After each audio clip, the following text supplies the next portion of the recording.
मन राजा वीर सिंह, न्यायप्रिय और आदर्शवादी राजा जो अपने राज्य की प्रजा के कल्याण के प्रति समर्पित है। रानी सुयशिनी, बुद्धिमान और दयालु रानी जो प्रजा के साथ गहरा जुड़ाव रखती है। 3. प्रधानमंत्री चाणक्य, राजा के प्रमुख सलाहकार जो राज्य की नीति और राजनीति को समझते हैं। विदुषी मलिनी, एक शिक्षित महिला जो प्रजा की आवाज है और उनकी समस्याओं को राजा तक पहुंचाने का प्रयास करती है।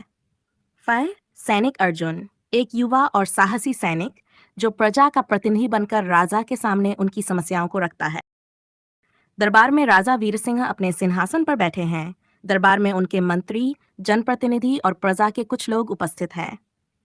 राजा वीर सिंह, दरबार की कार्यवाही आरंभ की जाए। आज हम सुनेंगे प्रजा के अधिकारों पर, जिनकी रक्षा करना हमारा परम कर्तव्य है। महाराज, प्रजा ने हाल ही में कुछ समस्याएं उठाई हैं। उनका कहना है कि कुछ मंत्रियों द्वारा उनका शोषण किया जा रहा है। विदुषी मलिनी, महाराज, प्रजा के अधिकारों का हनन हो रहा है। वे भूखे मर रहे हैं, उनके पास रोजगार नहीं है और भ्रष्टाचार की वजह से न्याय भी उनसे दूर होता जा रहा है। ये बात हमारे संज्ञान में पहले क्यों नहीं आई? क्या हमारे मंत्रीगण इसे छिपा रहे थे? महाराज, ये महज कुछ असंतुष्ट लोगों की आवाज है। राज्य में सब कुछ सुचारू रूप से चल रहा है।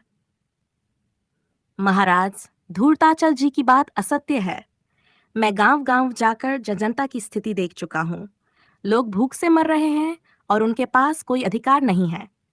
रानी सुशिनी, महाराज, हमें प्रजा की आवाज सुननी होगी।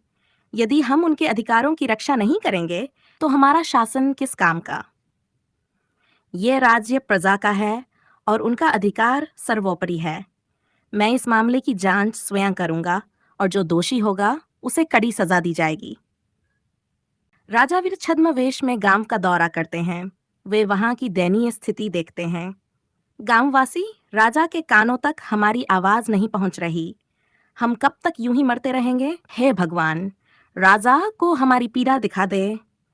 मैंने अपने लोगों को धोखा दिया। मुझे उन अधिकार वापस दिलाने होंगे। तृतीयदर्शी दरबार बुलाते हैं। मैंने स्वयं प्रजा की स्थिति देखी है। धूर्ताचल, तुम्हें भ्रष्टाचार और प्रजा के अधिकारों का हनन करने के जुर्म में आजीवन कारावास की सजा दी जाती है। महाराज, यह अन्याय है।